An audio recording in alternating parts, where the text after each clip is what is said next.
Greg Hanna, Chair, El Dorado County, and my wife Linda.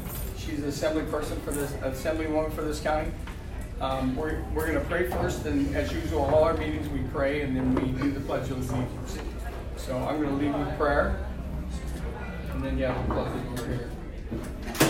Last time we did one of these events, we had it at a pizza parlor, and people sat right next to the door, and were just, it was noisy. Okay, I'm going to go ahead and pray. Lord, I just honor and praise you for our time together, and I pray for our meeting here tonight that we can get out what we need to get out of it and have us all be educated and learn. We honor you, Father God, and we pray for wisdom, for thoughtfulness, for you to be here, be with New California, and help us become a 51st state. We honor you, Father, and in Jesus' name we pray. Amen. Amen. Amen. Go ahead, Liz. I got my little flag here.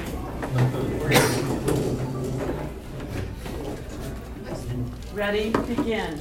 I pledge allegiance to the flag of the United States of America and to the republic for which it stands, one nation, under God, indivisible, with liberty and justice for all. Yeah, so I was talking probably a little bit earlier. We get some lessons out of this. So the more I do it, the better I get. But I appreciate all you folks coming out. I really do. We put out a lot of feelers on Facebook and all over. I put out hundreds of emails and texts and all kinds of stuff to get this going. And it is a 501c4 organization, educational. So we're a little bit different than some of the other organizations. We do take any donations, but at the same time, that's not our focus. Our focus is to educate people, and several folks have already said that we haven't heard anything about this. Well, I've been doing it 4 months. Linda's been involved maybe a year. There were some chairs and some other people doing this before me that had resigned, and so I'm starting over again. So it is a learning education for me. But I came into this county 13 years ago, and I love to fish. I've been fishing since I was a little kid, trout fishing, fly fishing, whatever. And I started looking at our country, and I'm thinking, our country is falling apart. We look at our state falling apart. The roads are crumbling. We were talking about it earlier, but I started thinking about it, and I said, you know what? I got to get involved. And it is a we the people thing, and if we don't get involved, we only have ourselves to blame if it fails. So we're working on it, and Paul Preston is the founder and president of New California. Hopefully he'll be able to answer all your questions. I enjoy listening to him. He has a radio show called Agenda 21, so you can hear him on the radio. He is on the radio. He talks. If you know anything about Agenda 21, that'll make you want to do this too, because those people have to stop. Paul speaks well and has done this quite often. Up and down the state, 50 counties. I think it's 45 plus 52 counties out of 59. 58? I thought there were 59 total. No, there's 58. Okay, so 58 counties. See, I'm being corrected as we go. That's good. I learned a lesson. But at the same time, if you think about it, those other counties just doing what they want. 25 million people telling 18 million in the rural areas what we're going to do with your money. And, we need to get this going. State of Jefferson's been going almost 80 years. And I've been doing research on it. We can't continue the way that's going. I mean, we're like-minded. We like the First Amendment. We like the Second Amendment. And we're working on that. So without further ado, I'll introduce Paul. And Paul will come up here and speak. And I appreciate everybody being here. Thank you very much. Paul? Thank you, sir. Thank you. Thanks for being the chair. Well, welcome, and thanks for having us up here. And I really appreciate all of you coming out here for the first time to hear what we have to say and maybe become a part of it one way or another. You're part of the whatever this state is. So you might want to keep an open mind as to what's going on here with New California, because New California is not in the process of just beginning to be a state. We're actually actively involved in the statehood movement. We're in process, we're in play, we're actually doing it. This is not a pipe dream. It's not just 2 years old. It's really the whole beginning of this started for me about 2006, 2007. I realized that we have basically a collapsing government in California. I was an educator for 41 years, from custodian to superintendent, and I saw the huge decline that was going on, a massive dropout rate that started spiking in the early 90s because the kids were being denied classes such as shop classes, all the things that you would make with your hands. So I was seeing a lost generation in which the California dropout rate in the state was averaging about 42% throughout the state. LA Unified back in 1999 even admitted that they admitted to a dropout rate in the LA Unified School District, the second largest school district in the nation, of a 52% dropout rate. 52%. And so that kind of prompted me when I was an administrator actually in West Sacramento. I walked into one of the rooms, a room about this size but a little bit deeper, and it was really, I never even knew we had the room. I was there for almost a whole year, and I never had never knew we had a room. And I got with one of the counselors, and I said, I was kind of curious about a kid's records and all that stuff. And he said, oh, well, his records are in the back room there. And I said, back room? It was a room off my office. I never even knew it was there. I always passed by this door. I never knew what was in it. And so they said, oh, yeah, let me go back and see if we can find the files. So we go in this room, and it's nothing but files, boxes of files stacked all the way to the roof, all the way back, and there was an aisle about this wide, and it was all the students that had dropped out of River City High School. Tens of thousands of dropouts whose records were just tied up right there, never moved on, because even if you drop out and you go to a continuation school or you go to an adult ed school, your files go with you, right? These are people that left the system, tens of thousands of them, who never got back in. I was stunned. And that was the big turnaround for me, and I said, there's got to be something we can do about this. So I started a radio show down at KTKZ called the Inside Education Show to draw people's attention to the high dropout rate. We're also seeing this phenomenon in the colleges and universities in the 90s where our kids were being denied admission. The really super seniors that have 4.5, 4.8 GPAs with everything that they need to qualify to get in the UC system, they were being denied admission.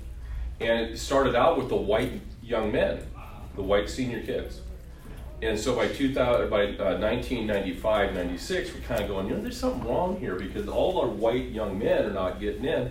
And then it was starting to spill over, all the white young ladies weren't being able to get in. And the same thing. And so then Ward Conley brought up Prop 206. How many have heard of that before?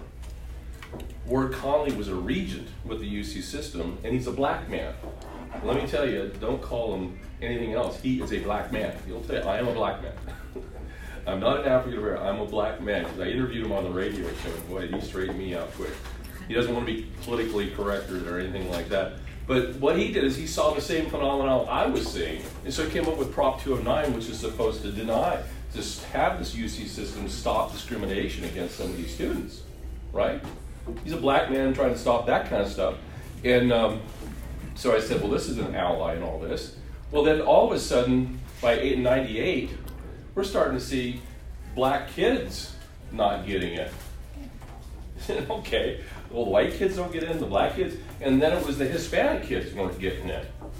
And then it was the Asian kids, and of course, even now today in some places, certain Asian kids don't get into the college and universities.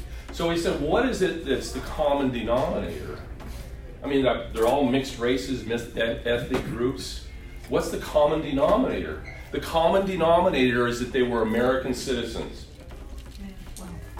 They were being denied access to the UC system because they were American citizens. Forget about the racial business. This isn't a racial thing.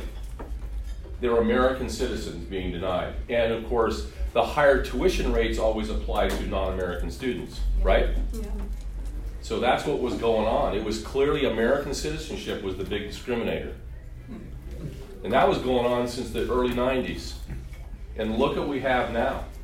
We have a bloated UC system. In some places, for every professor, there's one administrator. I mean, I would love to have that kind of ratio. You know, as I sat there with 3,000 students and we had 4 administrators for 3,000 students and, 120 teachers. Yeah, that's what I'm used to working with, not one-on-one. Oh, by the way, how much were they getting paid? Some of these people were making $500,000 for teaching maybe 1 hour a week. That just didn't count. That's what's going on in the UC. It's worse than you actually can imagine. But anyway, so that sort of set me off, and I started talking about this dropout rate on the radio show at KTKZ. And my superintendent at the time was going, "Oh, Paul, we don't want you to talk about that because I'm getting some heat." I said, "I don't care. You know, kids are dying out there. Kids are getting in the prisons and stuff like that. We got to do something about it."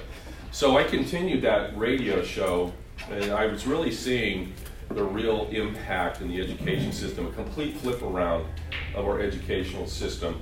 And of course, at the same time, China was a big looming threat, in that China was coming out and taking basically everything from our shop classes.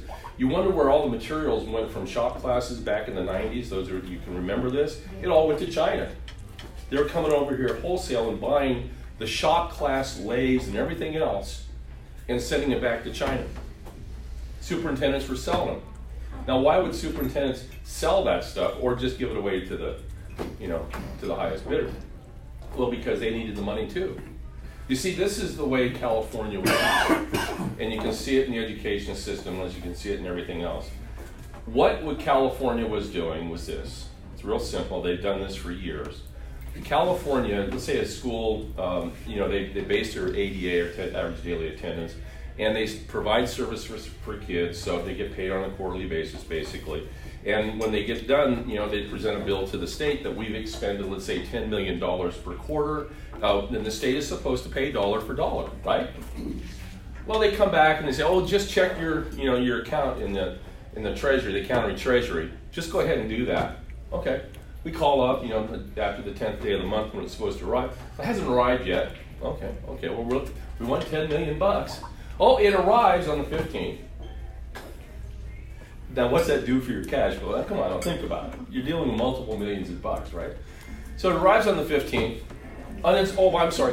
There's only $6 million that's been brought in. Oh, okay. I'm supposed to accept that, right? I'm going to interrupt you real quick. I'm looking for Karen. Sorry about that, folks. That's sort of one of those for me. I Sorry about that. Great catch. Oh my God, that was. Let's hear it for the I catch think, on that. I think I caught it on camera. All of it. I think we're on camera. Oh, that was It is on camera. Yeah, it is on camera. Fox News in the morning.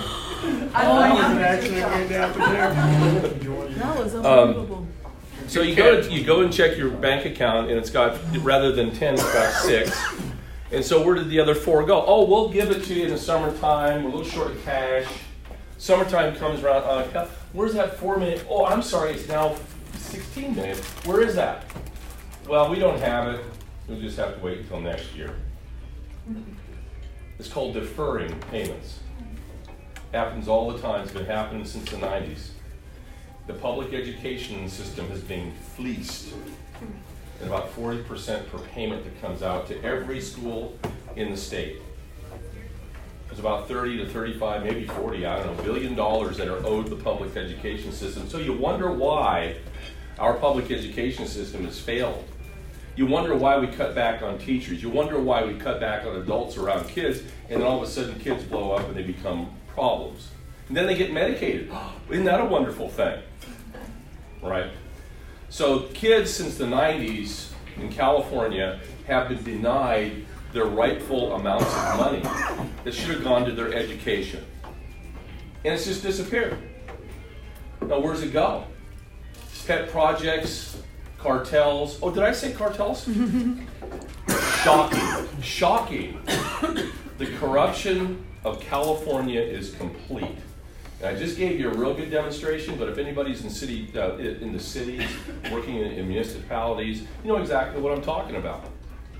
The state does not pay their bills anyway. they shortchanged the education system to the max. And of course, the education system is the largest price tag of anything that goes on in the state. So you see why they do that. But it's been going on year in and year out, continues to go on. Jerry Brown said he tried to fix it, of course he didn't. But this is the state of the state. Now, there's so many other things we can complain about with the state. I mean, just look at the governor we have now. Look at the legislature we have now. But ladies and gentlemen, what we have today is the end product of a process that started years ago. It's clearly a process. It's a plan that's been developed over, well, probably over 100 years. And they've been executing this plan week by week, month by month, year by year, until they've gotten to this point right now in this state that what we have is a dictatorship. And we've got a communist legislature, and we've got nothing more. Aaron? We've got a communist legislature, we've got a dictator as a governor, and we've got a mono-party system. Now, what could possibly go wrong with that type of outlook? There's no Democratic Party in California, it's gone. And there's no Republican Party in California, it's gone. So I ask you, what is left now for California? What is it?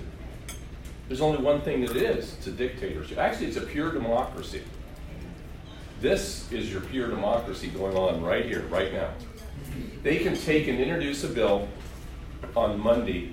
They can process it by Tuesday and have it signed by Wednesday by the governor. Or if it needs to be speeded up, they can do it in 2 days. And they can do this at will. Now here's the reason why, because our Constitution in California has been modified over 580 times. 580 times. Not 27 like our U.S. Constitution. By the way, 1879 was when this Constitution started. So since 1879, it's been modified 580 times. And what that has led to, of course, is the complete destruction of the Republican form of government, which is what we're all provided for, supposedly by the Constitution. So here you have something that's been modified 580 times. What's left of it? Nothing. But what they did manage to do, I'll run you through some propositions here. Proposition 1A, 1966, Jess Unruh. What he did was he wanted a, quote, professional legislature. That's what it was. This couches the professional legislative proposition. So what happened was they passed this legislation, Prop 14, or Prop 1A, and they said, great. What that means is the California legislature will meet 11 months out of the year, every year, without any kind of restrictions. 11 months per year. Now listen, a legislature meeting 11 months per year, what could possibly go wrong? Huh? Maybe what we're living in today, right? Isn't that right? Okay, so that's just one of the problems. You see, before that proposition happened, our legislature had the brakes on it because the founding fathers of California recognized this could happen. And so they had a legislature at the time that would meet every 2 years for 60 days. That's it. That's how we used to meet. Now, several other states followed that lead. In fact, our sister state in statehood, the sister state that we have, our sister state is Texas. How many knew that? We're both Lone Star states, and there's a reason for that I'll explain. And we both declared our own independence from Mexico in 1836. How many knew that little fact? How many knew that California declared their independence from Mexico, Mexico's, quote, centralized government, in 1836 out of Monterey? Texas did the same, and of course they had the war with Mexico and everything, and Alamo and all that stuff. We didn't have the war. We were Alta California, as we were known. And the Californios were the ones that declared their independence from Mexico. Now, the declaration did not lead to complete autonomy, but they gave us autonomy from Mexico in Alta California, which was everything north of San Diego. That was our first Declaration of Independence. And the reason why we're both Lone Star states is because a huge banner, a flag about bigger than that wall back there, with an enormous red star was on the flag. An enormous red star. You see, back in the days, these stars that you see on these flags, by the way, that's not the real star that's supposed to go on the flag, and I'll talk about that. The stars symbolize to everybody freedom, liberty, and independence. That's why we have 50 stars on our flag, because each state has freedom, liberty, and independence. Does that make sense? Yeah. And most of the stars, most of the flags of the time always have a star or two or three or four or whatever. Almost every state does. A few states don't have the stars. But these stars symbolize something, and of course, the large star that we had, a big red star, everybody would say, oh, it's a communist. Communism did not come into vogue until 1848. And they never bothered to get its symbol for themselves until the 19th century. You see, the California Lone Star matched up with the Texas White Star at 1836. Get it? So we're a sister state to Texas. Don't let anybody tell you differently. That's the real history. No one wants to talk about it, but that's the real history of California. We all had the same desires to have freedom, liberty, and independence, brought to us by a Declaration of Independence. Which brings me to the Declaration of Independence of 1776. And that independence document was the very first of its kind ever, the Declaration of Independence. And a lot of people don't understand that. They think, oh, these declarations have been around. Well, they have been since 1776. The word independence wasn't even known in the world until 1661. I want you to think about that. People living all over the world had no notion of the word independence like we have the notion of it today. Get it? It was a new word really coming in vogue in 1776, the word independence. And the founding fathers, who were used to oppression, who were chased out of Europe, who were discriminated against because of their religion, who were persecuted, who were hunted down in their home countries, who were assassinated and killed because they did not pay the church indulgences. How many have heard this story before? And you go back before, let's say, 1492, when Columbus discovered the New World, to 1517, and a guy by the name of Martin Luther tacks up 95 theses on the church door in Wittenberg. By the way, I've been there. Anybody else been there? Some people have been there. In Wittenberg, right outside of Leipzig. And it was a complaint. They were grievances against the Catholic Church because they felt that the relationship with God and Christ can be a personal relationship. There did not need to be a monarch or a king or a pope between, the divine right of God. Everybody had their own personal divine right. That was the big revelation. That was huge. And of course that spread like wildfire. We said, well, we don't need to pay our indulgences. No, you don't. You have liberty and freedom, and he just gave it to us, Martin Luther. Now that went over like a big lead balloon. All of a sudden you have everybody in Germany and the Netherlands and now England wanting to break out. And by the way, the Scots, they were never conquered, and the Presbyterians and all those guys up there had never even known what it was like to be conquered by any of the religious or monarchs, which is kind of interesting. They'd have never any notion of what that was like. So all these people all of a sudden started to be rounded up by the churches. And if they didn't pay their indulgences and reconvert back to Catholicism, what happened to them? Tied up to the stake, executed, blah, blah, blah. All that, the persecutions began.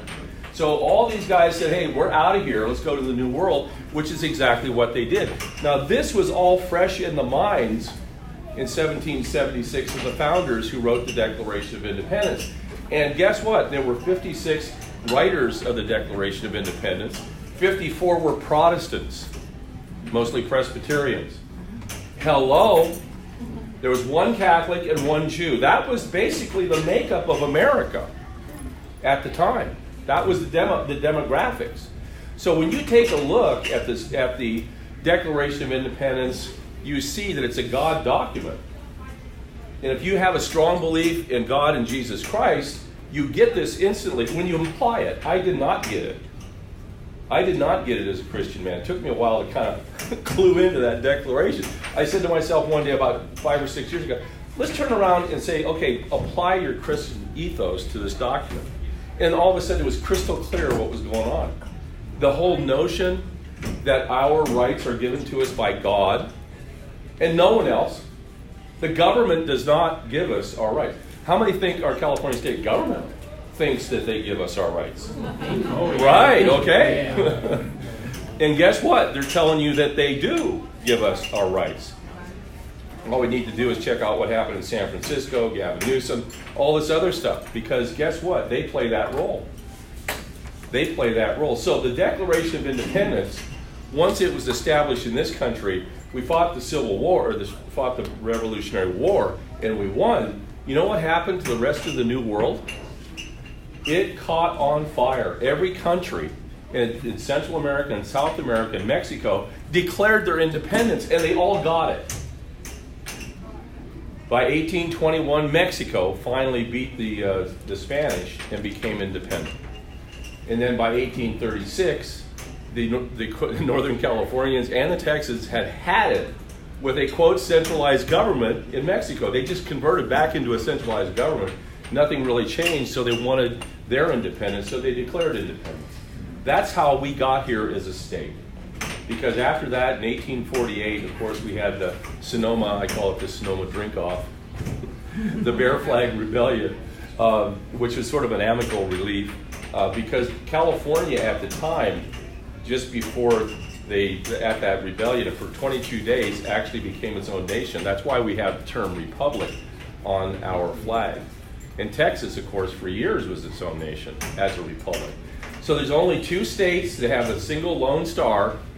That's California and Texas. We have 2 states that declared independence at the same time from Mexico, California and Texas. That's kind of a lot, isn't it? That's just a little bit of the thing. And of course, the synergies between the two in terms of the original Constitution that was written for our state and Texas all kind of remain the same. And that whole notion of having a legislature that meets once every 2 years stuck. It stuck in both states up until 1996 in California when they said, oh, we need to be a professional legislature. What does that mean? That means these guys are getting $400,000 a year. Some of their secretaries are getting $300,000 a year. And then you've got a whole, not a bureaucracy any longer. It's beyond, it's an industry. It's an industry of writing legislation, regulations, fees, and so on. That's what we have now. The bureaucracy that was envisioned, so to speak, from Herbert Hoover days is all over California today.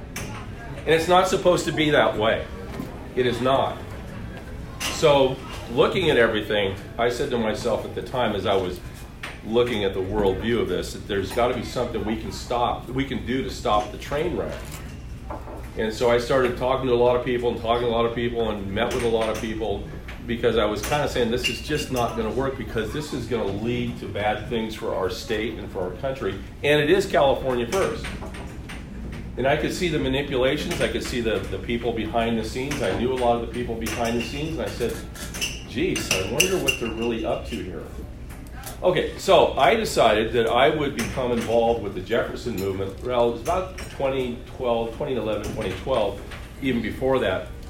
I started to talk on the radio about Agenda 21, and I really saw the whole picture. That's why I started Agenda 21 radio back in 2011, because I understood what that whole plan, what the United Nations Agenda 21 was about. It's a totalitarian takeover, which we're seeing right now. And one of the big signs of it, clue, hello, was just a year and a half ago, we were watching a coup d'etat in our own government against our own president. That was a coup d'etat that happened. And it failed. Okay? First time in American history this has happened. So look, guys, this is real. Pinch yourself. This is all real. This is all the stuff that's really happening to your world right now. It's happening for everybody around us. The chains are about to be wrapped around us, literally. That is no joke. That's absolutely no joke. You can see the trajectory. It's as obvious as you can possibly be. Now that I've told you all that, how many of you are happy? How many are at least relieved that maybe you know something in your whole heart is actually happening? It's an answer to some of your questions. See, this is what we're getting to with New California. How do we answer this question of how do you stop the totalitarian mindset of Agenda 21 and the globalists and the Chinese? Because it's the Chinese in this state that are a big problem. How many have furs? Oh, good luck. Well, good luck. I have stirs. How many have stirs? Okay, good luck. I mean, good luck to me too, because we're probably going to lose it. Probably, I'd say 6 to 9 months. Make plans, buy gold, go out and start digging, because it's probably going to be gone. Now, how many of you know? How many have heard of the Epoch Times before? Epoch Times, yeah. Okay. They're very friendly to New California. They really support us. And yes, they do. And they have featured New California 10 times, 12 times. I'll be quoted tomorrow in the Epoch Times in the front page section about the resolution that was passed about the NRA. They wanted a quote from me today, so I guess it's quite the barn burner. Nancy, the reporter, recorded it all. I guess he put it down verbatim, so I can't wait. No profanities, but I'm sure people are going to be thinking that. Anyway, but they cover us all the time. And they cover us for the simple reason is they know what we're doing is real, it's happening, right? The first thing the President of the United States picks up to read every day, you know what it is? The Epoch Times. He reads the Epoch Times. And of course the Epoch Times has been under fire. But anyway, getting back to the bigger point. When I started doing all this stuff and realizing that the doors were closing, that the totalitarians were here, we said we have to have an answer. So I started up Agenda 21 Radio as a way to get the news out about what's going on with Agenda 21. We've been very unsuccessful the first 2 years because everybody thought we were tinfoil hat conspiracy theorists, and they were absolutely right? As opposed to just sitting there like a bunch of dunces, not thinking at all, right? See, because I'm a former biologist, and I used to teach the scientific method, and I know that conspiracy thinking is actually pretty good. It works in the scientific method.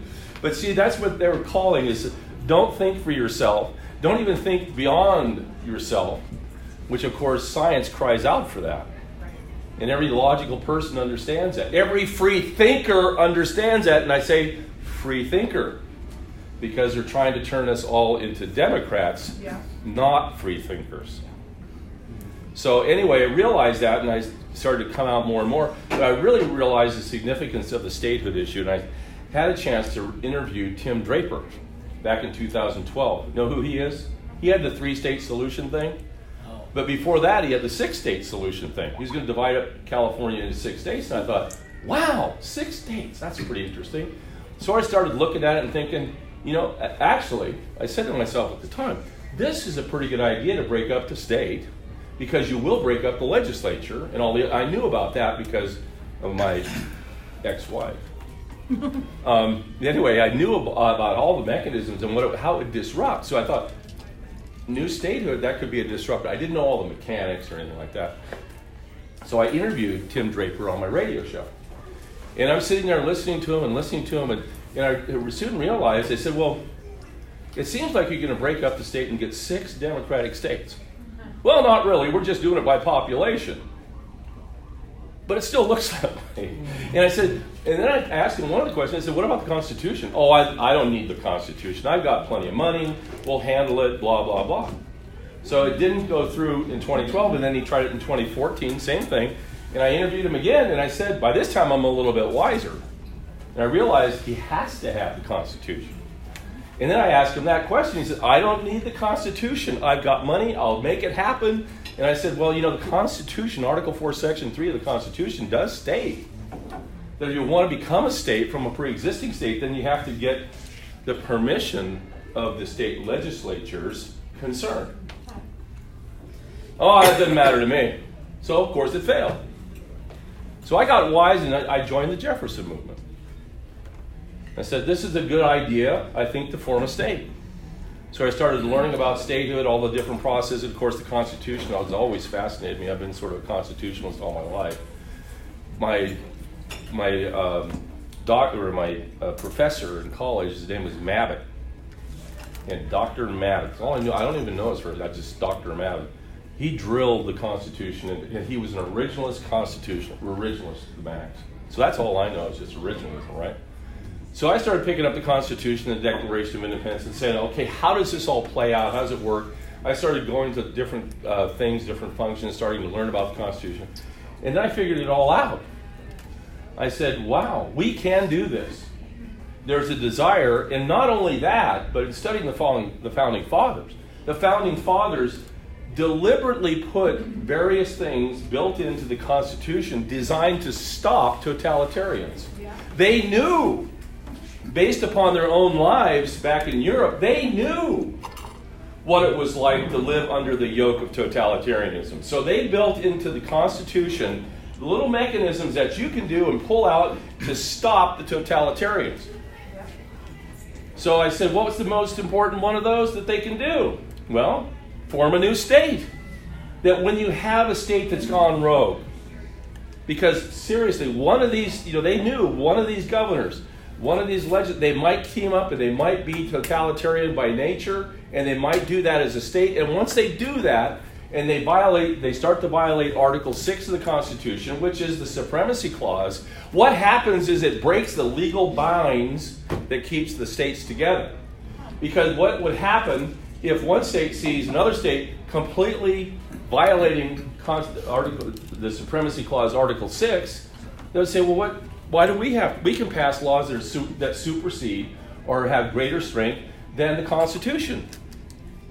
You see, they said, it's like anybody else. Oh, I see the guy breaking the law over there. I'm going to go ahead and do that. I'm going to go over here and defecate on the road, and it's okay, no one's going to stop me. Let's just go ahead and do that, right? That's what it leads to. So they said, no, we got some breaks. That's why they put into the Constitution the New States Clause, Article 4, Section 3, which states the following.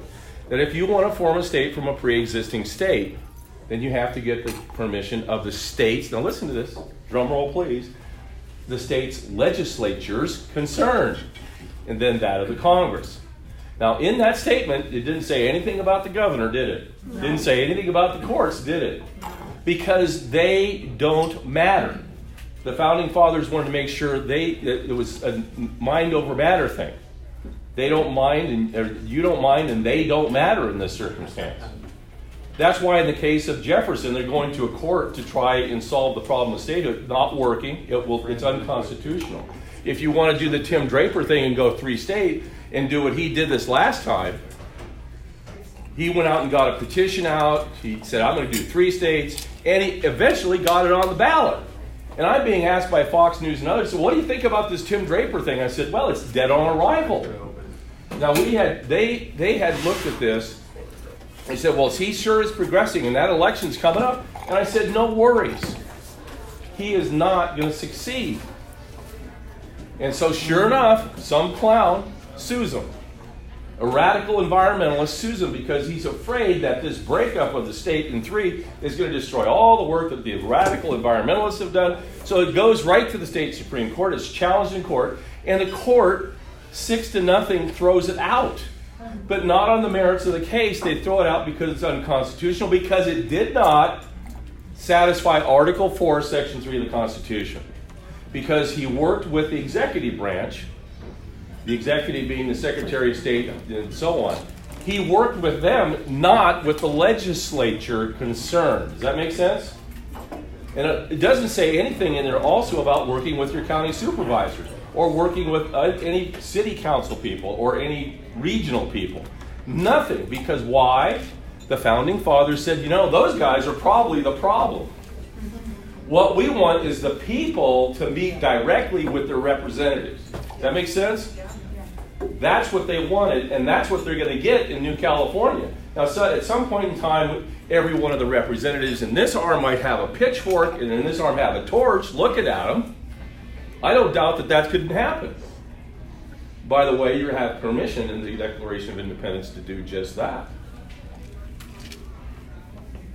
In fact, it states in the Declaration of Independence, not only do you have a right to throw off the tyrant and the tyranny, you have a right, you have a duty to do that.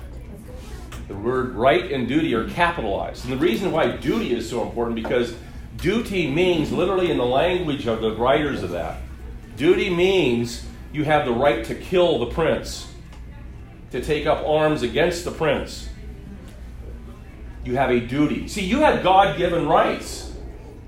God has given you the rights that you have in this room right now. You can get up and walk out. It's not going to offend me at all. God, if that's what you want to do, walk out. I don't really care. You have the right to do that.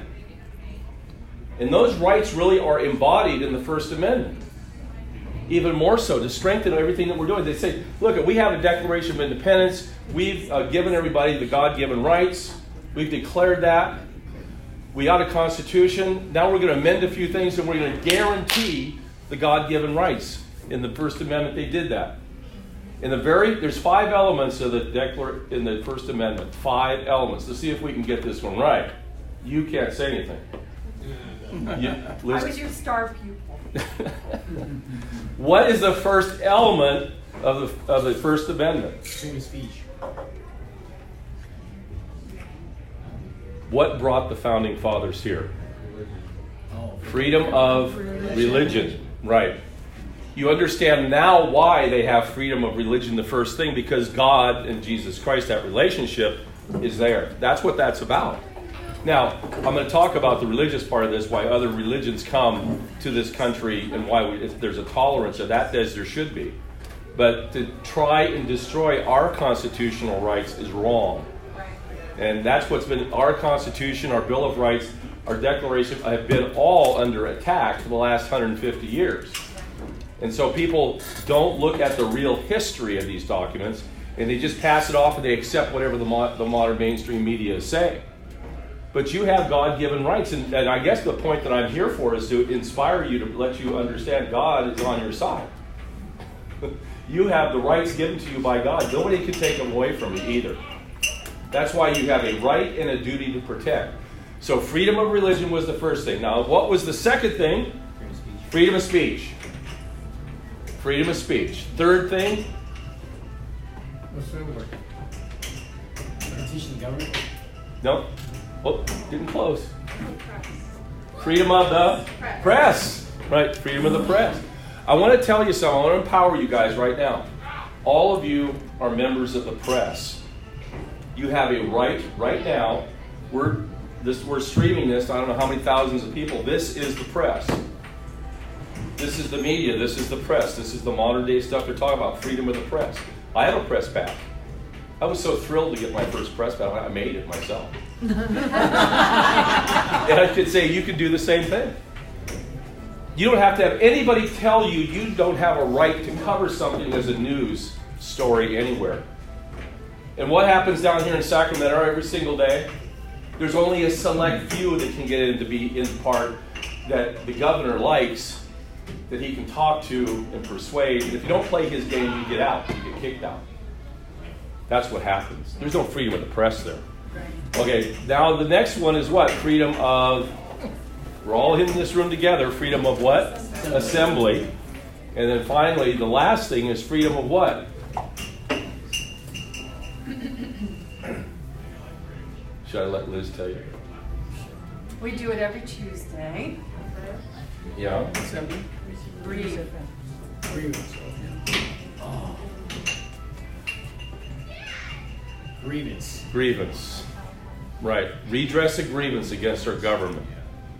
See, this is the tool in the tool chest for all this stuff. Freedom of religion, and tonight we prayed.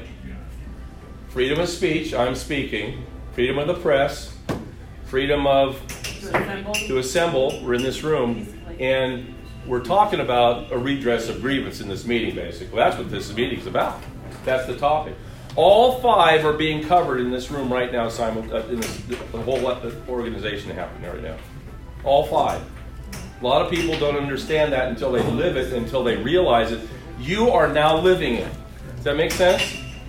How does it feel that you've just lived the First Amendment? It's good. Give yourself applause, You have. Okay, now I want to do this because I think it's very important to understand that this is a quintessential thing to understand why it's so different for New California from any other state movement. We are following the Constitution as prescribed by the Founding Fathers. We are doing what is one of the most important things that our country has asked us to do, and that is to form a new state in a time of crisis. And the last time that was done, forming a new state from a pre-existing state, was 1861 with West Virginia. And West Virginia was in the same kind of situation. There was a civil war that had already started. And actually, they saw it coming, and before the Civil War actually started, they were already organizing to form a new state. And they had some history. They understood they had to form county committees, and they had to work directly with the legislature. No interference from the governor of the state of Virginia or the courts or anything like that. They had already done that because they saw Maine and Kentucky do the same thing. And that's the history that we're following. We're following in their footsteps. We're following what is going on with the one-on-one relationship that's going to happen with our legislature. We are going to meet directly with our legislature concerned. And they're going to listen to us.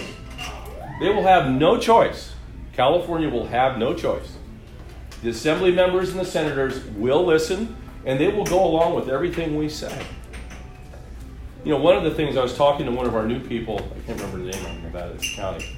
She's a constitutional attorney, and she called me yesterday and said she was so thrilled to be a part of what we're doing now, and she finally, she got it, because she said, what you're doing is you're following the Constitution the way it's supposed to be. She said, in all my years, she's retired, and I said, I've never seen this before. And I said, well, it's never happened since 1861.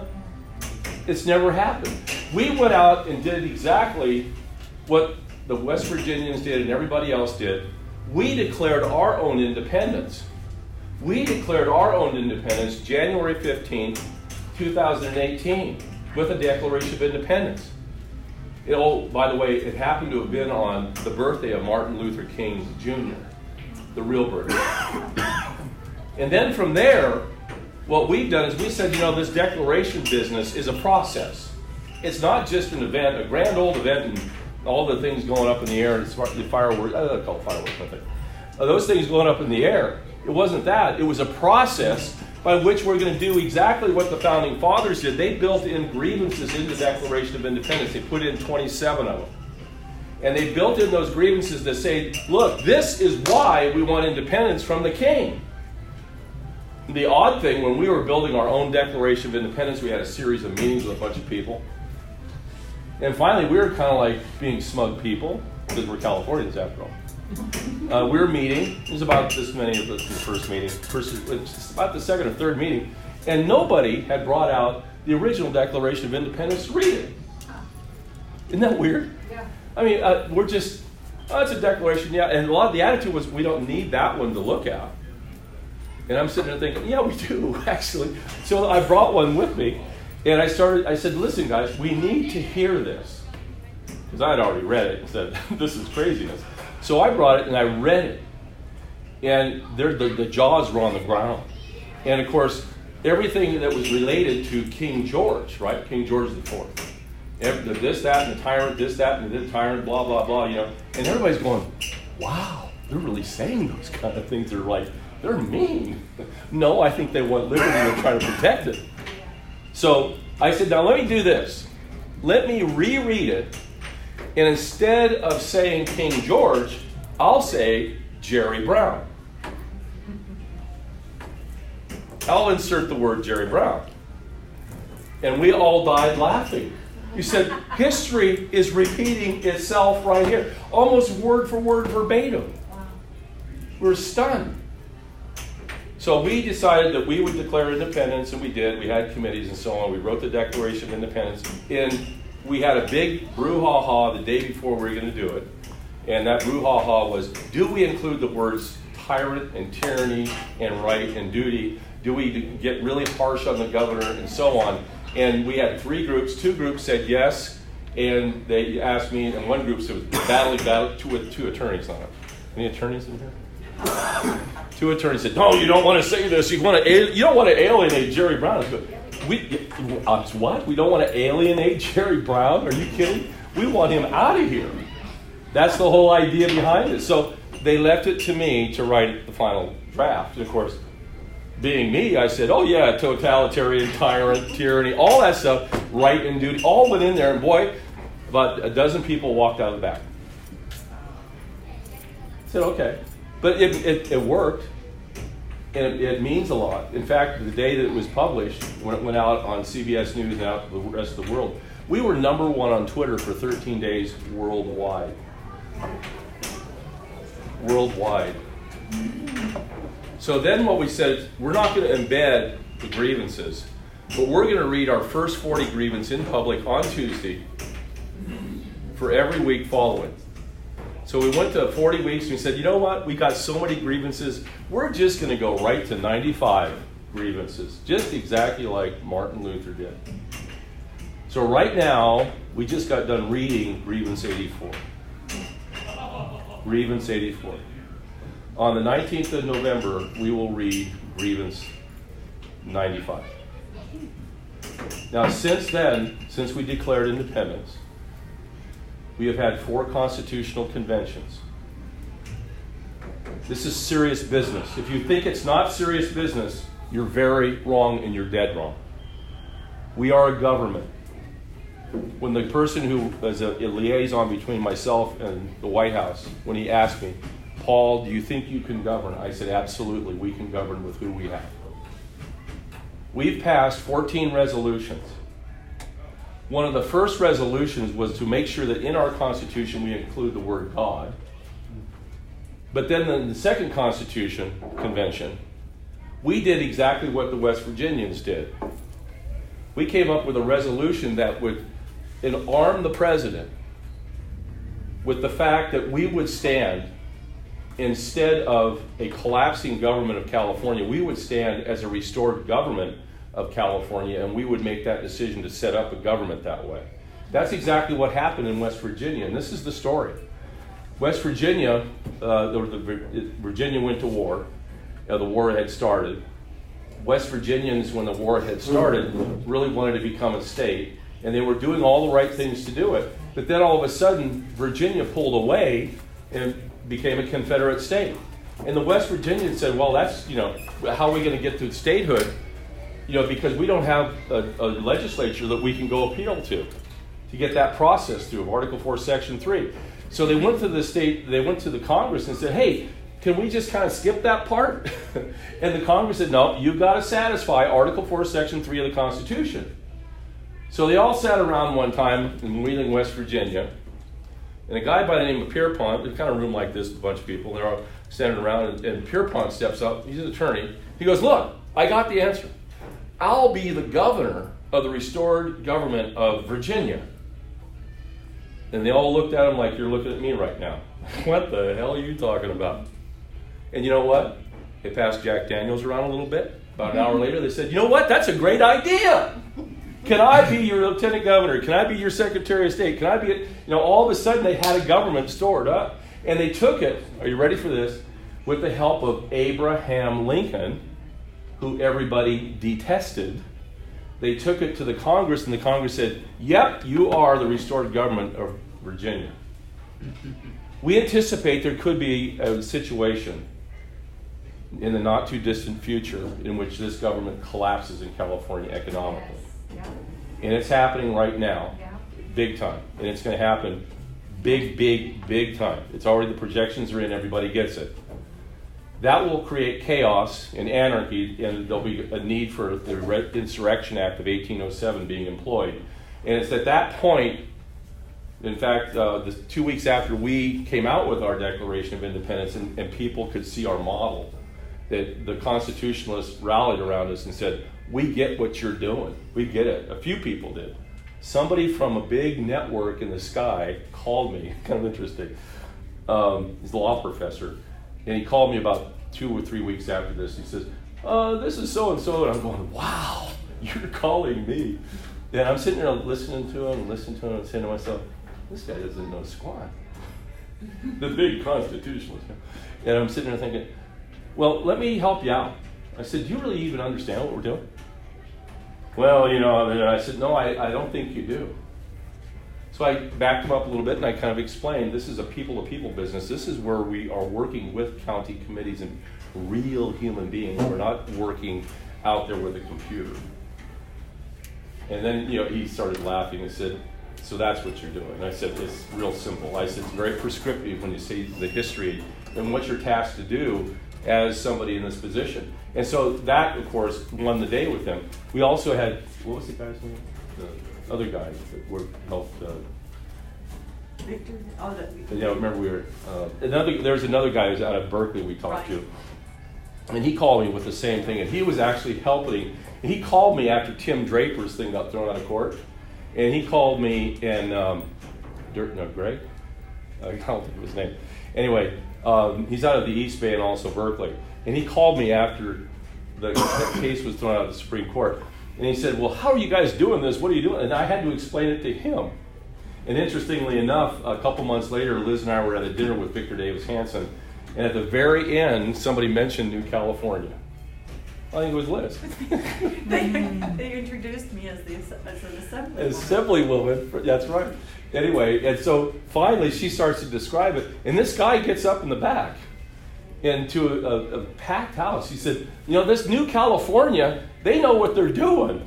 They know what they're doing out there. I can tell you, I've studied them. And everybody's like, going, what? So instantly we're kind of flooded and swamped in the room because, we had some credibility there.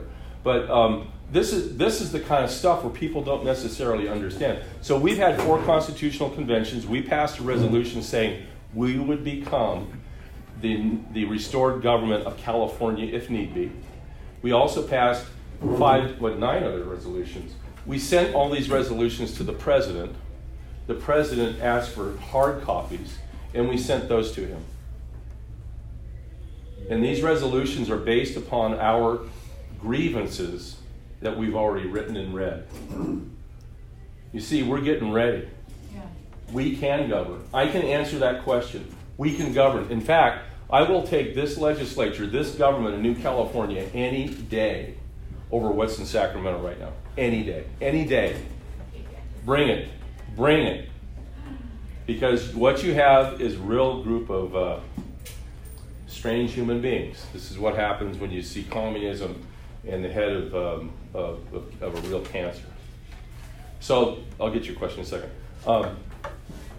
And I guess I can wrap up some of the big parts of it. I know you have a lot of questions about this and how it's all happening. But we are moving forward. We are looking at a time frame right after the election. This is real, guys. Pinch yourselves. This is real. And again, I wanted to bring this out to you because you just experienced and have been experiencing the First Amendment right here in this room. Right here in this room, you've been experiencing all elements of the First Amendment. And you should be empowered and proud that you live in this country that has that offering. Yeah. Now, that's what we're doing. We're getting to the people, we're doing this kind of thing, and we're out and about and we're doing it. They cannot stop this. And as our lady from Nevada City was saying, Paul, you do realize, she's telling me this, I was just cracking up. I was going, yeah. But she said, you realize that now that you've started this, it won't stop until you become a state. I said, absolutely. That's the wonder and the beauty of what the Founding Fathers created. They're going, what are they going to sue us for? They will sue us if we take something they will sue us if we take it to the courts. But we don't have no need for doing that because that's not what the Constitution tells us to do. The Founding Fathers knew, listen, there'd be bad actors out there. Yeah. We don't go to the county supervisors and ask to put names on signatures to be submitted to the Secretary of State. I was going to these guys and judges going, hey, that's all wrong. That's all wrong, guys. You don't do that. But once you cross that Rubicon, then guess what? You're out. And you open yourself up to so much. So what we're doing right now is building. We have a time frame. I was very, very explicit last night with the county chairs about what that time frame is and how we're going to act. We are liaisoning with the president. We do talk to representatives there. And again, this is common sense. I want to mention this. This is common sense, just exactly like the West Virginians did. The West Virginians had no want or need for Abraham Lincoln. Yet they realized the only way that they're going to get something through was to work with the president. And it's pretty obvious. It's nice that we have this president to work with because he wants it to happen. He wants it to happen. Amen. Question? I think you actually kind of answered it. What is Newsom's opinion of this? You can lay that out. Of this? And that's fine. But then, could you explain a bit more time frame? What do you think the time frame in this might be? The time frame I can give you, for instance, I'll back it up a little bit. Once we get approved by the Congress, it may take several years to actually get a constitution. That's one of the big misleading things. People think we have a constitution now or we got it and it's done. in every state that's ever been developed, the Constitution usually takes 2 or 3, sometimes 5 years to develop formally, but we would still be a state. I'm thinking that right after the election, we're going to blow through the election. We're going to be the card in the whole national election in New California. We know that. Okay. We're blowing it up. We're just blowing it up. We know we're the nuclear device. And anyway, but after the election, we will be, I think, granted, we're probably within 2 or 3 months after the election, at the most 5, we'll be granted our way into Congress. And then at Congress, that's when the bigger battle starts. So the second year, I think, after 2022, 2023, I think we'll be given statehood. Okay. I think that's what will happen. Yes. I'm more interested in the process itself. Right. You know, I agree with the idea, but I still don't quite understand the entire Sure. process. And when I say it, take 2 aspirin in the night, call me in the morning, we'll talk some more. Okay. And the reason why I say that is because sometimes the pathway to understanding it is a little bit difficult because this is stuff that's not been done for a long time. And some of it's so just right in your face and out in front, you say this can't be happening, but it does. And that's why we're bringing all this to life right now. But let's start off with the Constitution, Article 4, Section 3. It's prescriptive. It says we will work with the legislatures concerned. And it says legislature or legislatures because sometimes you might be multiple states. We will do that. We're also going to dig into our history and do what the West Virginians did, do what the people in Maine and Kentucky did, form county committees, which we've already done. And with that, we will start working eventually on direct contact with the legislatures. But we stay completely away from anybody in government. We don't touch them. We don't go around. We don't take issues on anything. That's one of the things that's so frustrating. I get this all the time. Did you hear what the governor did? I said, yeah, I did. Did you like that? Well, I didn't really pay attention because I really don't care. It's mind over matter. I don't mind, and he really doesn't matter. And here's what you have to come up with in terms of your understanding. California is a dead state. It's dead. It's gone. It's a communist institution. That's right.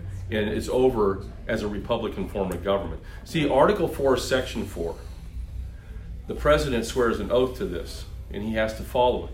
And in Article 4, Section 4, every state in this union, and all of you, are guaranteed certain unalienable rights, God-given rights. First one is a Republican form of government, which is a representative form of government, not a democracy. This is not a democracy. The word democracy does not appear in the Declaration of Independence, in the Constitution, or the Bill of Rights, anywhere, because democracy equals dictatorship. But we're living right now in a more pure democracy, which means the burden of the dictatorship is going to continue to fall on us more and more and more. So we interrupt the process because we're coming out and saying we want our Republican form of government. In fact, all these grievances allude to that. The other part of the guarantee clause is freedom from invasion. What's happening on the southern border? It's an open invasion. And what it is trafficking in human flesh and slavery. This is slavery in the modern day. That's right. That's all that it is. It's right in front of your face. It's right here. And everybody thinks, oh, well, that's just people coming across the border want freedom. That's not it. The other one is to have freedom from violence, domestic violence. So the president has to guarantee. Now, right now, our argument is we are not being guaranteed any of those provisions. And that's our constitutional argument. And that's why when we come up with these grievances, we give point by point references. We'll have 95 of them total as to why we don't have those guarantees to us right now.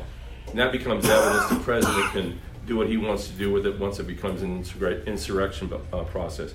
But our process right now, as it would stand, we can do one of two things. We can follow the process through, and as the months go ahead and we fall deeper in debt and deeper into the financial abyss, we can start our negotiations with the legislature. No secretaries, no clerks, just the representatives. Get it?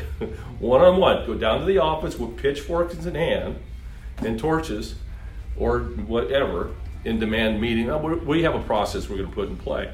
And we're going to negotiate with them What happens, it's a very low threshold to get approval from the legislature. It's done by a resolution. And it's a simple process. And the process is done every day in the legislature. They submit an application to the clerk for a resolution, and it's a simple show of hands vote. And it's approved. There's no bill that's introduced, because a bill would mean that the governor has to sign it. Get it? Then that would open it up to a constitutional challenge. There's no constitutional challenge here. Get it? So anyway, then what happens, it's real simple. Once you have a resolution out of the Senate and out of the Assembly, the clerk of the Assembly literally calls the floor of the House and says, this is the state of California. We're sending on this legislation to you that New California is coming to you in the Congress and wants to become the 51st state. That's how it works at the state level. Then Congress is different. That's a different battle altogether. And that may take some time, but I have a feeling that it's not going to take as much time as you might think. Because a couple of things for us. California will offer a flip side of what you're seeing now. Imagine California without all the overburden of regulation. Imagine California with its freedoms restored, what kind of an economy we'd have. We're 50th right now in the United States in business friendliness. Are you kidding me? With all these natural resources and everything, the people resources that we have here, it's just stupid. We turned that on its head, we cut all the red tape, and pretty soon, guess who's number one in business? Right here. Do you think people are going to want to come to California, I mean, with their economies to get jobs and everything else? We're going to explode with real jobs. Because first of all, we have a huge demand of people that need jobs because they've lost all their jobs because that regulation business with the high taxation and all that good stuff, that's stripped everybody of their jobs, middle income. So we'll provide that economic base for everybody. Does that help you a little bit? Next question, though. Go ahead. Well, I read your literature, and it says 40 counties. The other 18, if there is 18, because the map is misleading as to which counties are actually going to stay California versus the 40 that's going to be New California. Is that, how old is that? It's an older one. It's whatever was on. Okay. We put those out periodically based upon the number of counties that we had. Okay. So that you may have an old one. The newer one that's out right now reflects that we have 47 counties. Okay. And then we have what are called 5 provisional counties. And those counties are smaller counties that when we take a look at them at the very end, they may or may not stand alone as counties, or they may be joined up with other counties.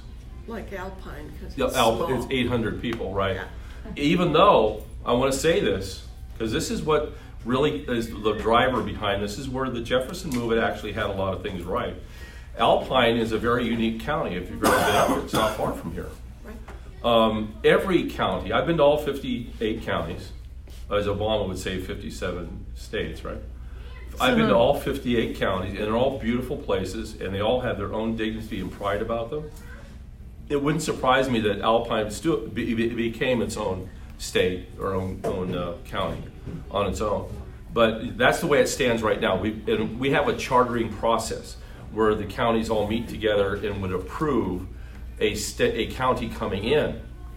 And so we've already been through that process. That's another part of what we've done. No one's seen that, but we've done that. So we went out and got all these counties. We were asked at one point by people in Washington, can you kind of move it up faster? And we said, all right. So we went out and got all the counties, and we didn't have all the county staffing built up in them. Plus, we also got hit over the period of time. We built up counties and had committees like we form here. And the committees just up and left the state.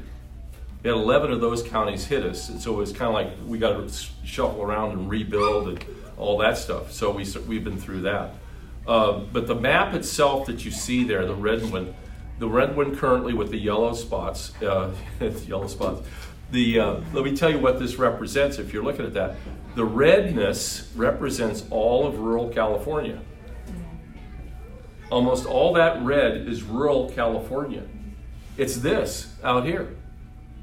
Did you know that California is about 85% rural as a landmass? Yeah. And the rest of it is urbanized. And of course, there's about 18.5 million people in the red area, and in the yellow area, there's 20 million. Oops. Get that? Rural versus urban. What we did, and this is the beauty of New California. This is why Jefferson would never happen, by the way. But this is what we did. We said, first of all, we have to have some kind of parity. Now, Tim Draper, that's what he wanted. He wanted population parity for his states. He wanted equal numbers of people in the state, right? Every for 6 states or 3 states, he wanted an equal number. Of course, he bifurcated everything to make sure they were all, in the 6-state solution, all Democratic states, and in the 3, all Democratic states. So what we did is we said, well, we're forgetting something that's the most important thing in this whole thing about representative government, and that's representation. That rural California, as in all the other states of the Union, the rural areas have no representation. That was all taken away from them in Reynolds versus Sims, 1964, when the courts decided that state senators, not the senators that are in the U.S. Senate, because remember, the U.S. senators, there's 2 senators for each state. They represent the sovereign area of the state. So they represent everything inside the state, including resources and people and commerce and everything you can imagine within every single state. That's what the senators are supposed to do. They represent that part of the state. And what do the House of Representatives represent? People. And they're divided up in districts by people, okay, by populations. So in California, as an example, when Reynolds versus Sims came out, it meant this, that senators in states could no longer represent their sovereign county areas. See, like we were talking about the sheriff, D'Agostino, and other county sheriffs. Sheriffs are sovereigns over their territory, over their county, up to the county line, right? And then the sovereignty changes over to another sheriff. You see, the county is the basis of the nation. Counties are the basis of everything that we do in this country. It's the basic building block. It's like building a building, and you have to build with small bricks to bigger bricks and so on. So what they did in Reynolds versus Sims, they said, nope, it's all going to be done on population. So they created Senate districts as opposed to having senators have their own sovereign state or county. So this is what it looks like. Up here, I think, is this District 1? Senate District 1's out here yet? Still? Who's your senator? Is it Dolly? State senator? So now look at it. There's a little civics thing going on here. I think it is. Let's make believe it is. Anyway, but up here in the northern tier, Senate District number 1 has 9 full counties in it and 2 part counties for a total of 11 counties and 1 senator. You see where the representation went? It went down to Southern California. There's only 40 senators in the state legislature. 23 happen to be in San Diego, Orange County, LA County, and Riverside County. And guess what? When they get the vote, I bet 100% of the time, they're going to vote with the assembly on everything. And if it benefits them as senators, and it doesn't benefit us up here, guess what? It benefits them, and it doesn't benefit us every time a vote happens. That's why we have no representation up here. No representation. Let's take a look at upstate New York versus Manhattan. Take a look at Chicago and downstate Illinois. Take a look up here in Oregon. Take a look up here in Washington. Everywhere we have this concentration of power in the urban areas, the rural areas don't have representation. Does that make sense? Yes. Okay, so that's what we face here in California right now. We don't have any representation except for the power places, and that's those little yellow spots that you see there. Now it's interesting. They want us, and we've always heard this, to have contiguous state lines. I'm really having a hard time convincing people like in Ventura County, in Santa Barbara County, and San Luis Obispo County, and Monterey County, and Santa Cruz County that they need to be part of that contiguous line and lose all their land mass to California. So they're going, no, we like it in New California. We like this redness over here. And that's the way it is all over. Now, Michigan does not have contiguous borders. Did you know that? It's not an impossibility that we would have non-contiguous borders. That's something we're going to explore, but that's something for a later time. That's months down the road, probably. Yes, sir. So, forgive me if I missed something, because I was out of the room for a couple months. You talked about a resolution, I think, that some group would vote on. Not go to the governor, but some group, I think you said the Assembly? Assembly and the Senate. Would, okay. They'd have their each would have a resolution. So they would have their resolution. Right. So let's just pick one. Let's take the Assembly. Well, the Senate. The Senate, you said there were 40? And there's 80 in the Assembly. Okay, so let's take the Assembly. Yep. We got 80. There would be a resolution. Okay? So somebody has to introduce this resolution and then they would vote on that. Right. I make the assumption that the Assembly has to, 50% plus one? Who's ever in the room? Well, okay. If you have 10 in the room, that's it. First of all, they have to have a quorum and then 50% plus one of. What's ever in the room, right? Right, okay. So, help me out with this. Why is that assembly of those folks in that room, why are they going to vote for this? Do you have PERS or STIRS? What's that? Would you have PERS or STIRS? I don't have either one. Oh. I work for a living. I'm kidding. I don't. Who has PERS? Somebody didn't know. I do. You do. Well, I don't have it yet. So you're talking about retirement systems, right? Right. Okay, Right. got State, it. yeah. Yes. PERS and STIRS. There's going to be a point that you're going to be so mad at them, you're going to appear in front of all of them with a pitchfork and torch at some point, because they're going to take all your money. And the reason is California's broke as a joke, number one, and they're going to be missing their marks on tax revenue starting next month, big time. They're already missing it. And this spiral is all tied with the worldwide economy in certain places, especially China, being hit very, very hard. California is going to start getting into a very, very severe recession, and they're going to come up short month after month after month, probably starting next month, over the next 6 months to a year. They're going to be at such a point where they're not going to be able to function. And in fact, Harlan Reynolds, I think I mentioned this, Harlan Reynolds wrote this article 2 weeks after we became, declared our independence. And it's on the front of our website, you can see it. It says NCS can happen. Why NCS can happen. And he's a law professor out of the University of Tennessee. Now, again, 2 weeks after we declared independence. This article appears all over the place. And he said, the title of the article is, and it's a big academic article, is New California Can Happen. And he theorizes that with this recession that's coming right now, that ultimately California will become financially insolvent, and there's going to be a time when the governor, they didn't know it was news at the time, the governor will have to do what governors do, and they're going to have to look for money that's able to keep the state going. So where's the cash pools in the money, and where's the money being kept by the state? It's in the retirement systems right now. And so what they're going to do is, that he theorizes, that the governor will call a special session of the legislature. They will not be there because what will happen is the legislature won't want to meet to do that. And they will absent themselves from the state entirely. And you just saw this happen in Oregon twice, because they did not want to vote for the PAN inoculation bill first time. They beat that one down because they left the state.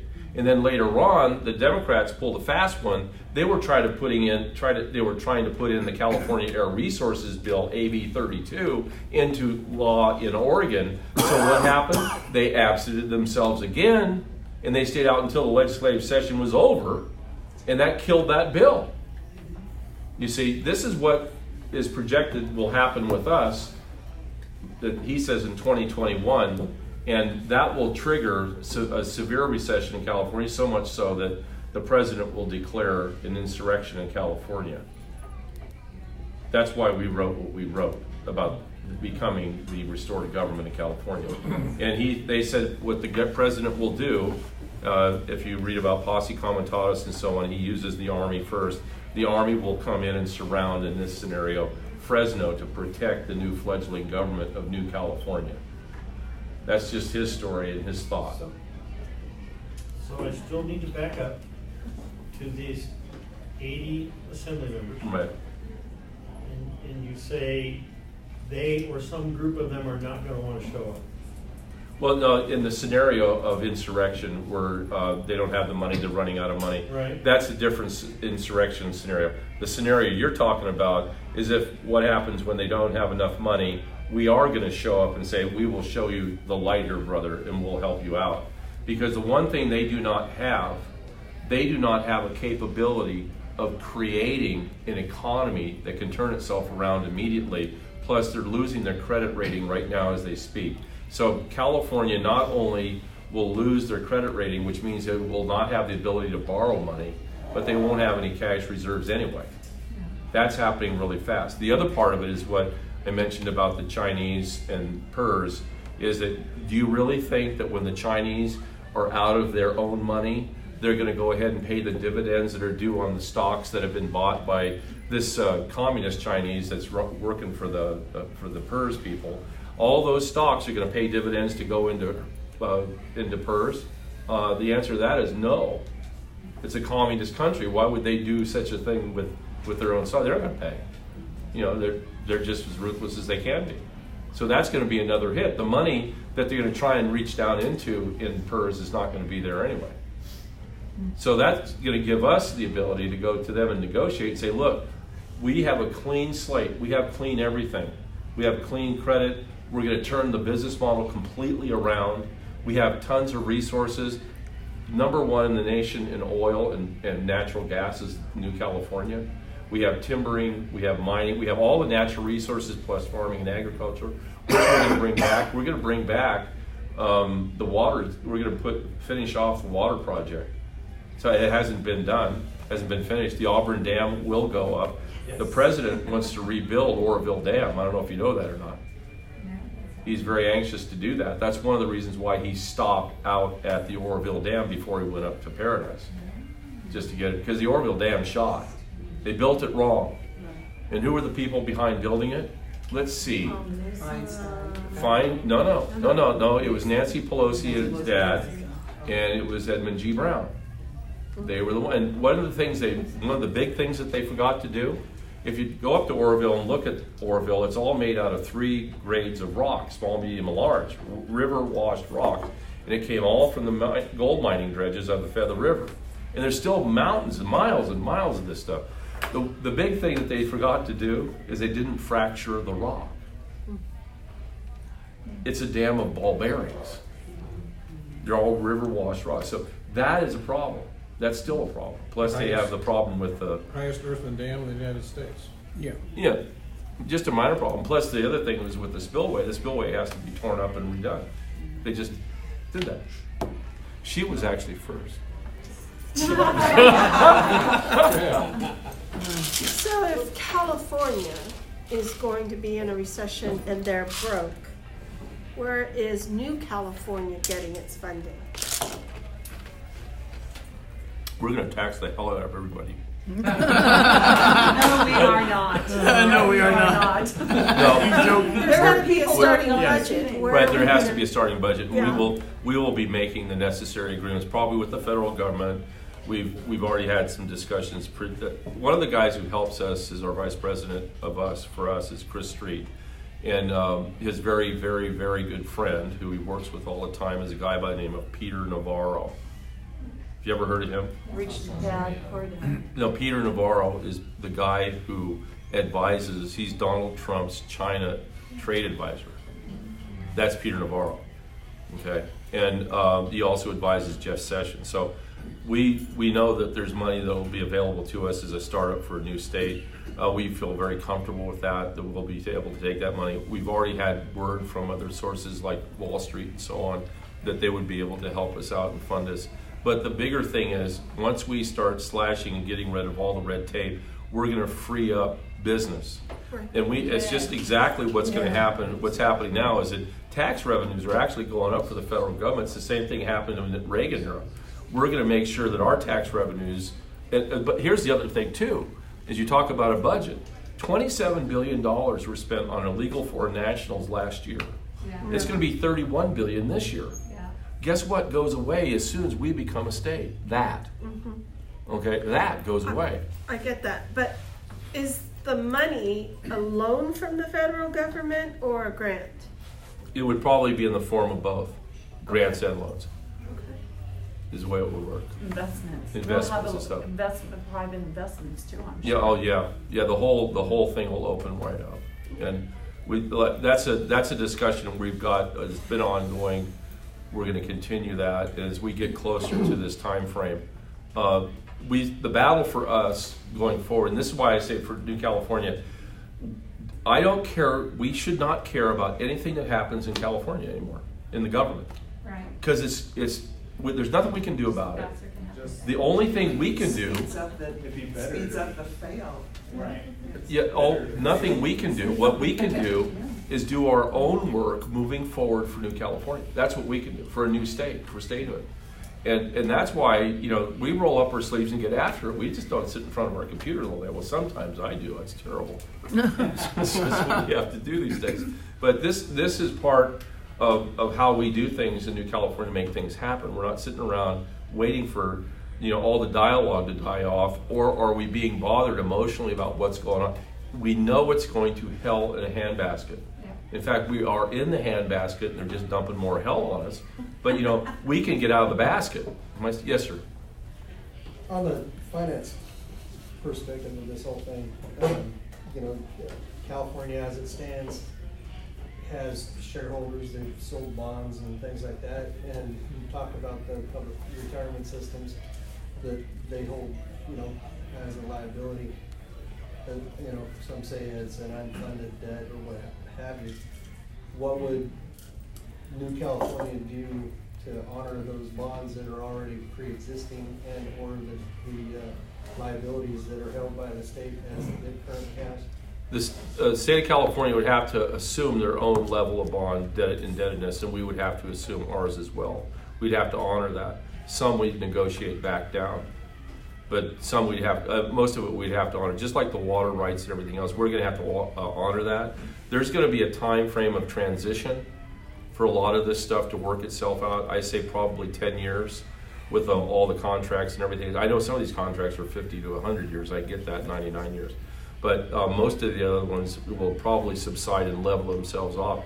You got to remember that our economy is going to go way up there, and California is going to go down there. There's nothing California can do, even if they stop right now and say, okay, we're going to take New California's Constitution and put that in place. We're going to go back to every 2 years we meet.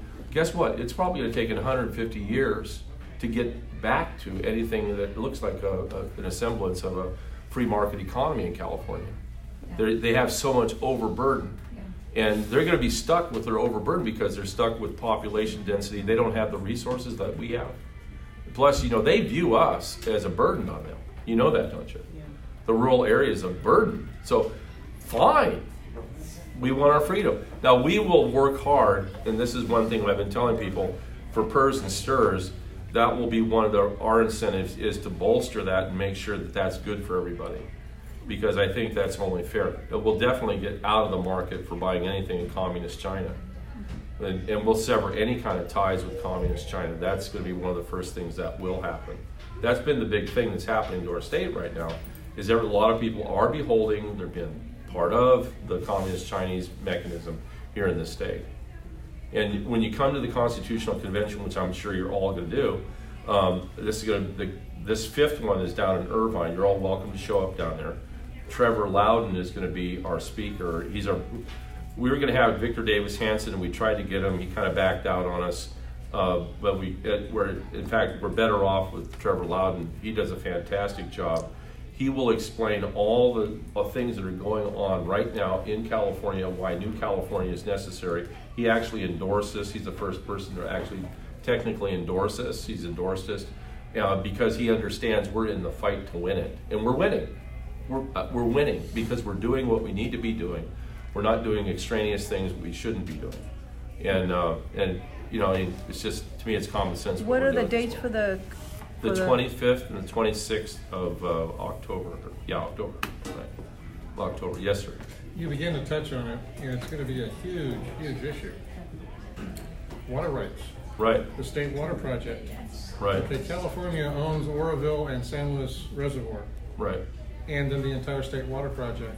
And whoa, how is that going to happen? And then huge state agencies, okay, CAL FIRE, CHP, Right. Caltrans, Water Resources. I mean, wow. They're fundamentally, I've been a part of 2 school district separations, Okay. forming new districts from other pre-existing districts. Same thing, basically. And in every one of these situations, there's always been a time frame that's allotted for everything to kind of settle out. And there's attorneys, there's all kinds of people who team up to settle all these things. And there will be settlements that will be reached about every one of these. Certainly Oroville, there's going to be a bigger federal hand in Oroville. There already is because of the water and the electricity. A lot of people don't understand that Donald Trump now has charge of that. He has charge basically of the entire water system in California at this point in time. That's why there's suddenly no drought. And oh, by the way, how many fires have there been lately? Quite a few. Really? A lot? Well, nothing This like year? last year. No, nothing No, like nothing last like year. that. Nothing like the massive wildfires. that Yeah, we've been nothing through. like that. So you guys have to leave?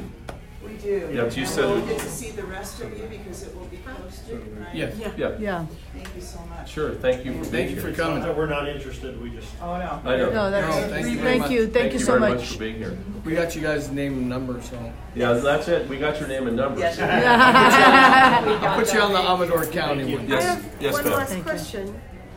So, New California becomes a state. How quickly, and do you already have election process in place for the state slate of officers? That's a good question. Right now, what we have done in our process of forming county committees and so on is that once we get a county committee up and running, our charter, if you will, calls for the county chairman to select and quote elect one senator for every county and 2 assembly members. That's kind of like the training wheel potted plant group of people that are the first timers doing this. And but the key thing that I just said there already challenges Reynolds versus Sims, because the state or the county committee chair has the ability to appoint a senator for the county. See, we don't go by districts. We're not doing that. You see, we're going to solve Reynolds versus Sims because this is the first state to be brought into the Union since 1959, but it's the first state to be brought into this Union since 1861 following the state's clause of Article 4, Section 3. So what that means is we're going to claim our 10th Amendment right for governance. And we're going to say no Reynolds versus Sims in New California. There is going to be representation in all of rural California, all of rural New California. Does that make sense? So in other words, wherever we have overpopulated high-density areas, parts of Orange County, parts of Sacramento, not so much Sacramento, but Alameda, no, that wouldn't be Alameda. We have, say Solano County and so on. There's going to be one county senator. Okay. See, just like it would be one county senator in the old schema for Los Angeles. But I'm talking about the state slate of officers. Right. Governor, lieutenant governor. There would be etc. that would, okay, I just want you to know, well, that's how we're challenging Reynolds versus Sims. When we get to a point, and we've actually articulated it even in our charter, you can see our charter on our website. Okay, Yeah, thanks. it's there. And we have articulated this very well. There will be a time in which we will be granted statehood, and we'll get through the Congress, and they'll say, yeah, then you'll have a time frame about, I think it's 180 days, to come up with the election for those officers. And if I'm not mistaken, there's a limit on, a very short limit on the positions after they've been elected, because there's a transition period for each one of those offices. So that's kind of the nature of it. There's going to be some transitional stuff for about 3 years as we go through elections, getting people elected and all that good stuff. Does that make sense? I'm getting it. Yeah, you're going to see elections right away. It's just going to take the setup. We're going to go with who we have. for a while, and who we have selected by our own process, that will happen. And then it'll transition to a real election. And we won't have a ballot harvesting. We won't have any of that kind of stuff that's going on right now in California. So you're saying that the legislature of New California will be able to appoint No. the slate of officers? Because I'm still a little Right. lost Let me to the explain this. process. This is one of these repetition things that has to happen. When we are forming, as we have done, in fact, I just had a county that we changed the chair out in today. When we formed all the county committees, the county chair was given the responsibility to select one senator and then 2 assembly members to represent in that county right now as a temporary. Okay. Okay, it's always temporary because we're not a state yet. We haven't been granted that authority yet to even have elections. But they are doing the work in our own legislature of a legislature. And the senators are representing a county for every county that we have. And we do have an assembly. And it's been functioning very well. In fact, we've passed numerous resolutions. We've just got done with the rules for the Assembly and for the Senate. And for the first time in our state history, we're going to be using those rules to pass resolutions in the upcoming legislative session of the 5th Convention in Irvine. Okay, so that's going to be a first that you're going to see it operate on its own, because I've been kind of having to coach it. So has Liz. We've been kind of coaching it along as to how it should be. And the last convention, I said, "We're done. You guys are on your own." Is that open to the public convention? Yeah, Okay. yeah, it is. It's history in the making. I mean, it's big time history. I'm So interested. fascinating. We'll be having Linda Payne, Yeah. Election Integrity Project, California, Linda Payne and Rick Weiss, or Reese. I call her I'll Weiss. tag you. They'll Liz, be coming. just to see what's going on. Thank you very much. Thank you. Thank you so much. Appreciate it. Are you? Did I get your name and number Did on you there? sign up on here? I did. We're gonna ask you to sign up on the website under, Sign up genius. under sign up on our website. If you just sign up, then we send out information on a regular basis to our database. Everybody who's in the database, we send out the grievances, we send out our meeting notices, we send out whatever, and Okay. news, newsworthy things. Nansu, who is a reporter for the Epoch Times, has taken us on as a project. He is historically documenting our movement. So he's been with us from when he First joined time. us. It's basically from our first convention. And he is documenting all of the progress that we're making, so that we will have a documentary about the founding Yeah, of they're the new making state. documentaries. Okay. Sounds great. Thank you. So it's not here. Thank you. That's the website. Yeah. CaliforniaState.gov. How often do you do these town halls? Just sign up under your county, and then you'll know There's, when your county's got specific things going on too. Thank you, sir. President, thank you very much. Thank you so much for coming. It was wonderful to meet you. Thank you for Thank you, coming. guys. Thank you. Thank you Safe very home. much. Okay, the question is, how often do we do these town halls? This is my second one this week, but the week before last, I think I did 5 in 5 days. In this area, though? No, Southern California, the coast. How often in this area? Anytime I'm asked to come out, 2 or 3. basically. We've Yeah. done 2 or 3. Yeah. I just started, so. This is the Two. second My one first we've done. Yeah, we've done 2 Officially, we've here. done 2 here. Yeah. This is our second one. What- Two in the last year or the last? Oh. Yeah, it was probably in the last 6 months, maybe. Yeah, Yeah, what happens is, if we could get Paul, and the date is available, and we could get a good, this was a great turnout. yep. It will happen again. So, as you know, this is really important, all the information he had, so. Oh, yeah, very interesting. Well, and the biggest thing is what we hope to glean from having people come is to build the county committee. Yeah. Because the county committee is, I call you the marketing arm of the New California, the one that gets the word out about what's going on and brings people in. And then we set up town halls so that we can encourage them to understand it. When we're done and here, be we're more gonna in-depth. start over Right. again, and then start getting people more Yeah. interested in out to events like this, so. So we can do things like at your county fairs, or whatever major events might be happening in certain regions within your county. Oh, Roger has a question. Yes, sir. I'm just kind of getting into the Facebook thing. And I've been hearing a lot of things how Facebook is shutting certain things down.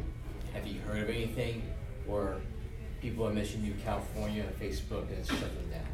Well, it kind of stops me a lot when I'm doing things.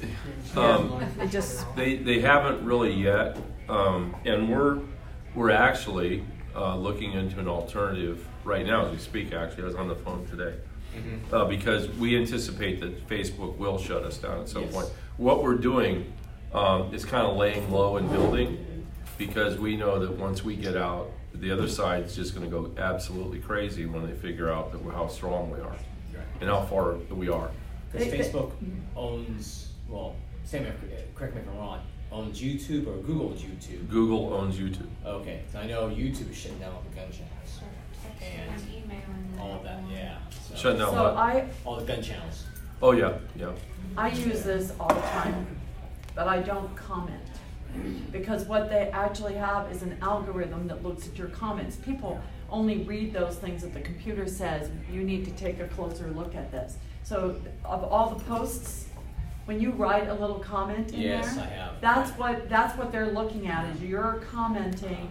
They have an algorithm. The computer is going to go look for certain words, and it's going to look for certain expressions, and then it flags them. If it doesn't like what is there, it flags them, and then somebody will physically read it.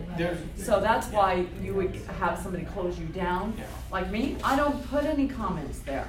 I'll post the content. You get to see my opinion from what I'm posting, but I didn't tell you my opinion because that's where they're reading. So if you will avoid doing that, you will find that you will stay up. There's also another school of thought on comments, is that you spell the things that trigger the left, basically, like trafficking. Spell it out. There's a channel called Cyril Brain 2. Yeah. He spells out a lot of the stuff that sets the comments that they will flag you for. So if you, let's say human trafficking, spell out trafficking. Instead of saying trafficking or writing trafficking, spell it out. And they do that a lot, and the school of thought is that it messes with their algorithms.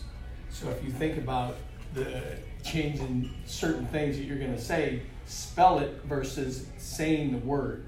In other words, if you write trafficking, that's flagged. But if you spell out trafficking, the Say what it is algorithms without can't saying. figure out what it is. Spell, I'm sorry. It's just a. You it's say just what the definition is without saying the actual word. Oh. Yes. Or So vaccine. that's from Cyril Brain 2. Or you throw an errant Yeah. Okay. letter in there. Character. Yeah. Right, or put a space. Put a Yes. number in it. I was gonna Yes. mention, the other thing you can do is memes, where you can go, you get the background, and then you type into that background, and then it actually turns it into a JPEG, into a picture, and then you post it. You know how people have those colored backgrounds with words in it? I guess so. Yes. show you. Yeah. Well, She knows how to do that. Yeah. That's a meme, they call it a meme. Okay. I don't even know what meme means anymore. I think I one time knew. But that then turns it into a JPEG, and it can't read that. It's like, it's just a picture. It's a picture, you're being social. Sometimes I should go back to paper and It's a pencil. picture That's all. backwards with some words. That's just me. Right. Yeah, it's a Well, picture. thanks for hanging out there with us. Thank you, Paul, for Yeah. coming. Thank you guys. I appreciate everybody coming. It was a little long. We ate a lot of food, so. no, it wasn't long, it was perfect. I didn't there think it was, anybody- It was long. no, I didn't think it, 8 no. o'clock. We got another hour. We're right Yeah, on so time. no, it wasn't long whatsoever. I thought it was perfect. A lot of questions, people had them, and you answered them, so it was absolutely perfect. Very informative. Yeah. Is And there anybody here interested in becoming part of the committee? I missed the first part of that. I missed Yeah, the first part of yeah, that. my own pretty I'm already on recalls of governor committees, and I was helping spearhead that. So recalling the governor, Okay. we're once again, we're not interested in Our what's going on. application just But approved is it a ballot measure yet? I mean, are they doing a petition to collect signatures for a ballot measure? No, it's No, so we're very cautious about those because right now it's an election year. So they're using tactics to collect names and contact Those are information. online ballots, they're online petitions, and they're fraudulent. Right, they're And fraudulent. I went You know down to that. the- Okay. I went down to the. And I'm Fair telling you Political that, Practices. Facebook friends. I went down to the Fair Political Practice Commission and Uh-huh. filed a complaint on 3 online petitions. And they're gathering names, they're they're basically data mining people Right. for their emails and things like that, and they're actually taking donations Right.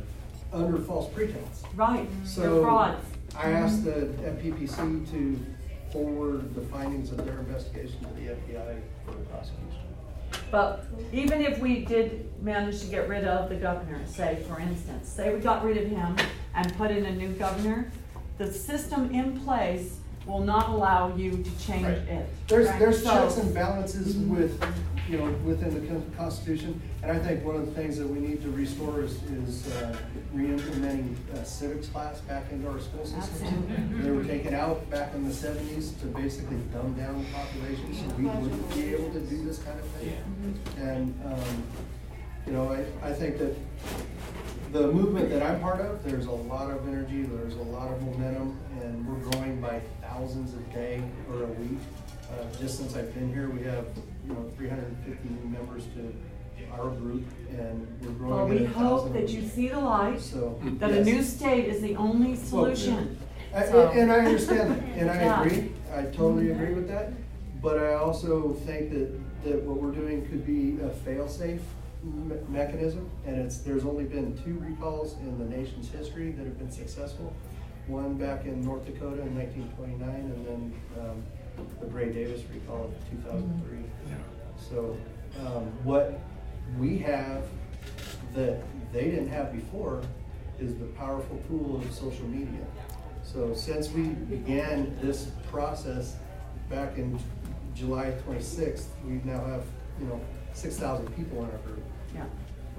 Or very close to. And we're working closely with Erin Cruz. She's a congressional candidate down south. I'm just saying and so when you manage to do something, what's it gonna accomplish? And there's where my heart is. I would look at all of these different organizations trying to fight against this existing government. And I say to them, because I go on a phone call once a week, and I keep saying to them, it hurts me to watch you put all your time, energy, and effort into trying to kill a cancer that is so metastasized that is going to kill the organism. Well, Why not put all of that into building something that will actually accomplish what you're trying to get done? Mm-hmm. Put all those resources in the hopeful rather than trying to kill. Synonymous with achieving the same. Well, No. one of the things about, you recall Governor Newsom, and who are they going to bring? Another one of the lefties? Well, They're all the same. I mean, election at that point. yeah. Oh, Well, wait a minute. You mean you actually trust the California election system? yeah. No. Not even the Republicans Not at in all. California. And I They're a would bunch say of rhinos. If there's a good chance that we will be successful, and I'm saying that even if we're successful, continue with your efforts. Absolutely. Good luck. Thank you for having me. Yeah. Yeah. Good luck. You're welcome anytime. You mentioned about commitment. Well, how much of a commitment is that? What's that? You were asking. Thank you so much. About committing. I did. I donated. Hun, you did good. You did very good. That's why Lou. So, Greg Yes, they have is asking about what kind of. We just see Sacramento County Classic. Oh, you did? Yes. Oh, okay.